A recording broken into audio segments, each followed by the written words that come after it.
Olá pessoal, graça e paz, tudo bem com vocês? Tudo tranquilo? Eleitos do Senhor, mais que abençoado em Cristo Jesus. Para quem não me conhece, sou seu irmão em Cristo, Gustavo Miranda. E esse é o canal Gustavo Miranda falando da graça.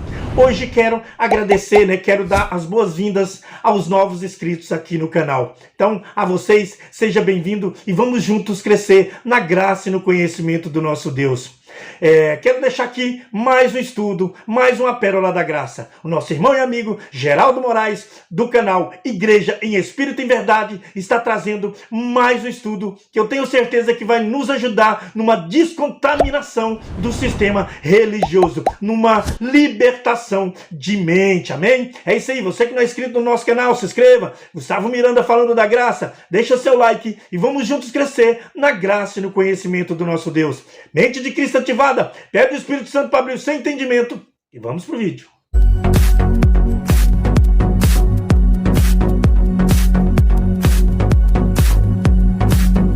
Bem-vindos aí, sejam todos os meus irmãos. Eu acredito que você está numa pérola. O tema dessa pérola é o seguinte: a reforma protestante. Onde e quando foi? Se você perguntar a um teólogo da igreja, se você perguntar a um bacharel em teologia, o bacharel em teologia vai vir com os anéis e vai dizer: a reforma protestante se deu em 1517 por Martinho Lutero, que fixou 95 teses no castelo de Wittenberg, na Alemanha. Você vai dizer: uau! Que conhecimento! O senhor é pastor de qual igreja? Eu quero congregar com o senhor. O senhor tem um conhecimento maravilhoso. Aí você pesquisa no Wikipedia, pesquisa no Google e diz: realmente, Martinho Lutero fez a reforma protestante. Ei, Geraldo protesta. Reforma de quê? Martinho Lutero não fez reforma nenhuma. Verdade. Ora, se continuou o dízimo, se continuou o batismo, se continuou a autoridade eclesiástica, se continuou os dogmas. Ele levantou algumas teses, mas Paulo veio antes de Lutero. Então, olhe por favor e leia se o bacharel em teologia tem razão ou a graça mostra o que é de verdade. Leia comigo, porque depois vai dizer assim: ele escreveu aquilo lá. Eu escrevi aqui, lá não. Leia. Disse Paulo aos Hebreus, no capítulo 9, no versículo 9. Claro que Paulo não escreveu o versículo 9, nem o outro 9. Quem fez isso foi Hugo de Saint-Cher, para que o estudo fosse claro, que você ache rapidamente uma passagem como nós estamos fazendo hoje. Leia o que ele escreveu, olha lá. É isto uma parábola para a época presente. Pode parar aqui. Esta é uma parábola para hoje? Não. Esta era uma parábola para a época presente. Então, vamos descobrir em que época isso está sendo escrito? No ano 67 da primeira era cristã. Então, o que você vai ler aqui não é para os dias de hoje, é para aquela época presente e não uma época futura. Capite? Olha ele lá, birimbau, olha lá. Olha lá. Então não adianta vir com essa história, porque nós temos a quarta série secular, mas a sabedoria predestinada do Espírito Santo. Aqui não cola. É isto uma parábola para a época presente. E segundo esta parábola presente, se oferece tanto dons como sacrifício, embora estes dons e sacrifícios da época presente, da lei, no tocante à consciência, a mente das pessoas, sejam ineficazes para aperfeiçoar aquele que presta culto. Olha aí, está claro. Versículo de número 10. Pauleira dele. Os quais não passam de ordenanças da carne. A lei era a ordenança para a carne.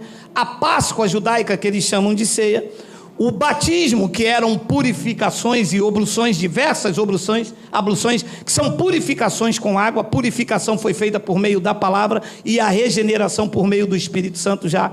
Então ele diz, os quais não passam de ordenanças da carne, baseadas somente em comidas e bebidas e diversas abluções. Leia a frase. Impostas até o tempo oportuno de reforma. Então todas essas bebidas, ordenança da carne, purificações por meio de água, tudo isso estava imposto até quando? Até o tempo da reforma. Esta reforma se deu quando?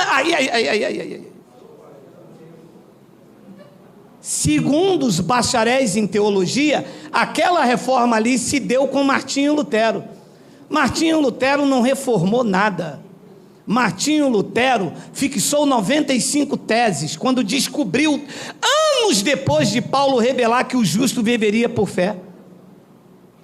Martinho Lutero apenas despertou os católicos e trouxe uma outra prisão.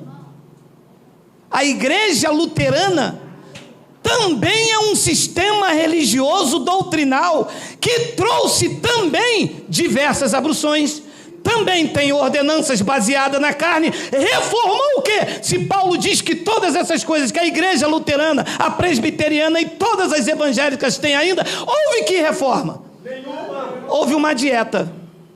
É verdade. Tiraram os padres e colocaram os pastores. Tiraram o São Jerônimo e botaram o Santarrão. Não mudou nada. Reforma é quando você tira tudo o que está aqui. Quando você tira ordenanças da carne, baseadas em comidas e bebidas. Quando você tira diversas abluções que são purificações. Essas coisas estavam impostas até o tempo da reforma. E quando é que a reforma chegou? Hebreus capítulo 8, versículo de número 13. Coloca para mim, por favor, Miguel. Leia aí.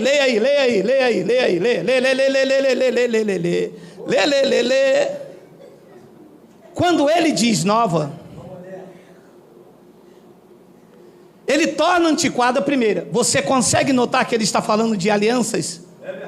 Quando ele diz nova aliança, a graça, ele torna antiquada a primeira, a lei de Moisés, o Velho Testamento. Ora, aquilo que se torna antiquado e envelhecido, nos dias de Paulo, está prestes, não tinha desaparecido ainda. Por quê? Porque a época da escrita é 67. Quando é que ela iria desaparecer totalmente? Em 70 DC, quando o templo caiu. Ali aconteceu a reforma que a igreja ignorou.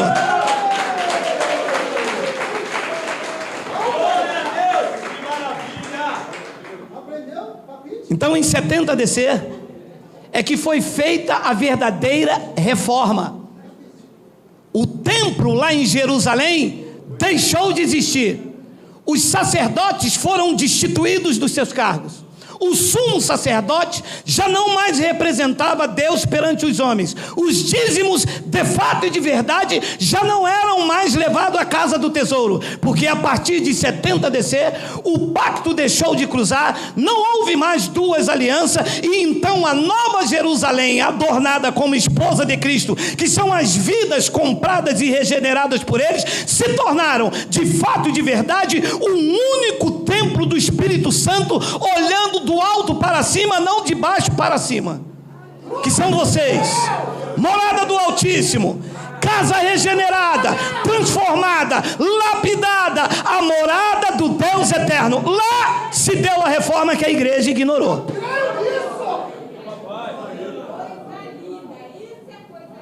Aí sim, quando ele disse nova, eis que faço nova todas as coisas, novos céus, linguagem, metáfora, linguagem de figura, faço nova todas as coisas, novos céus e nova terra. Quando ele diz nova aliança, ele torna antiquada a primeira se tornou antiquada. Martinho Lutero continuou com as outras. Então a reforma de Martinho Lutero não foi reforma espiritual, foi uma dieta. Mostrou que havia um véu, mas ainda permitiu tapa-olho. O véu se rasgou de alto a baixo, mas colocou um tapa-olho. Eu via que não era mais preciso fazer sacrifícios, mas ainda eu dava o dízimo. Eu via perfeitamente que a casa do tesouro não era em Jerusalém, mas eu tinha que praticar sacrifício. Olha que reforma é esta. Então, em Hebreus, qual é a última passagem que está aí, Miguel, que eu fiquei até coisado com essa passagem linda? Em Hebreus, capítulo de número 10, versículo de número 8, o apóstolo Paulo continua aos Hebreus dizendo: depois de dizer como acima, sacrifícios e oferta não quiseste, nem holocaustos e obrações pelo pecado, nem com isso te deleitaste. Por que, Paulo? Coisas que se oferecem segundo a lei. 9, então acrescentou: eis aqui estou, ó Deus, para fazer a tua vontade. Agora leia. Deixa o primeiro e estabelece o segundo em cima. Não seria reforma, era um jeitinho. A casa aqui está com goteira. Ao invés de eu tirar o telhado todo, que ali não tem goteira, mas está rechado, o que eu faço? Eu coloco um balde aqui embaixo. Olha, estou dando um jeito. Mas se você quer fazer uma reforma, arranca aonde está a goteira. Se tiver rachado ali, arranca tudo e faz um telhado novo. Isto é uma reforma. Não dá um jeitinho. Martinho Lutero deu um jeitinho. Reforma é o que aconteceu com a vinda, é o que aconteceu com o que diz esta palavra: eis aqui estou para fazer a Deus a tua vontade. Remove o primeiro para estabelecer o segundo. Enquanto o primeiro pacto não foi removido, enquanto o templo não caiu, enquanto os sacerdotes não eram destituídos, os pactos estavam cruzados e a graça não foi estabelecida. A graça só passou a ser estabelecida, reinar de fato e de verdade, quando ele removeu o primeiro. E quando foi que removeu? Quando a palavra de Mateus 24, versículo 2, 3 e 4 se cumpriu, quando os apóstolos olharam diante do templo e disse: mestre, que edificações, que construções. Jesus disse a ele: vocês estão vendo tudo isso? Aqui não vai ficar pedra sobre pedra. Jesus estava falando referente ao quê? Ao símbolo maior da lei, o templo em Jerusalém. No íntimo, eles tremeram, se chocaram, porque era ali o centro da adoração judaica. Mas para a graça prevalecer, tinha que remover aquele templo, todos os seus utensílios e quem nele ministravam, que eram os sacerdotes. E agora? Quem é que ministra em você? Cristo, o cabeça da igreja.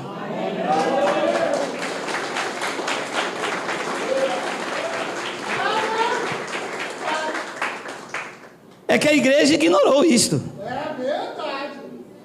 A igreja trouxe de volta. A igreja diz que você precisa ir. A igreja, né, os seus líderes, diz que você tem que ir à igreja. E se eu não for à igreja? Se eu não for à igreja, eu estou desviado. Não é o que a igreja diz? E quem pode se desviar de Deus? Ora, se você subir aos céus, Ele está. Se descer ao mais profundo do abismo, eis que Ele está ali também. Ora, se você for para o oceano, até lá Ele faz a sua morada. As trevas e a luz para Ele são as mesmas coisas. De onde me esconderia da tua face? Ninguém pode se desviar de Deus.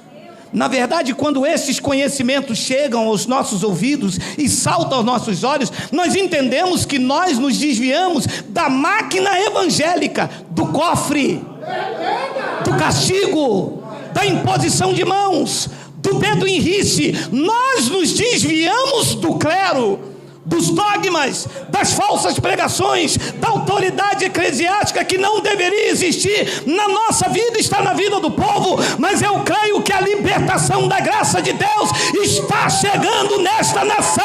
Diga glória a Deus, diga glória a Deus, diga glória.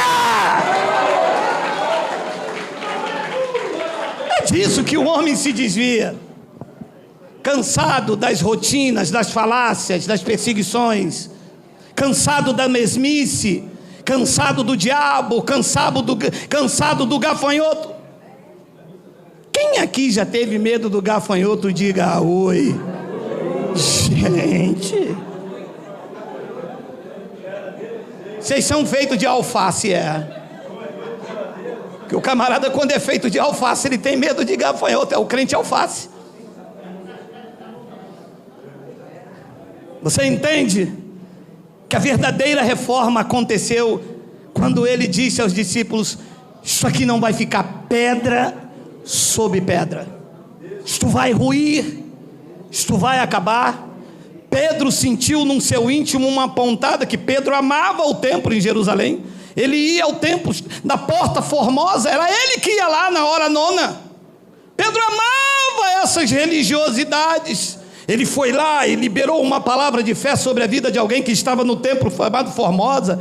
Pedro gostava dessas coisas, quando numa visão mostrando a superioridade da graça sobre a lei e os profetas no monte da transfiguração, Pedro amava essas coisas e disse: Senhor, façamos 3 tendas aqui, a maior será para você, a menor para Elias e Moisés. E quando ele disse: isto vai ruir, Pedro, vocês vão perder a referência de vocês. Vocês gostam de estar no templo a hora nona, a hora terceira. Vocês gostam de ser chamado de apóstolos. Vocês gostam de ter o templo como referência de cura. Isto vai acabar, Pedro, porque não vai ficar pedra sobre pedra. E todos os utensílios acabarão, porque são coisas impostas até a reforma. E os que ministram nela, Pedro, serão destituídos. Quando mudou o pacto, mudou o sacerdócio. Agora não é mais o sacerdote que me representa diante de Deus. Agora é Cristo que está na tua vida, na tua vida, na tua vida, na tua vida. Quem recebe? Quem recebe? Quem recebe? Quem recebe? Quem recebe? Diga: eu recebo, eu creio, eu tomo posse. Glória a Deus.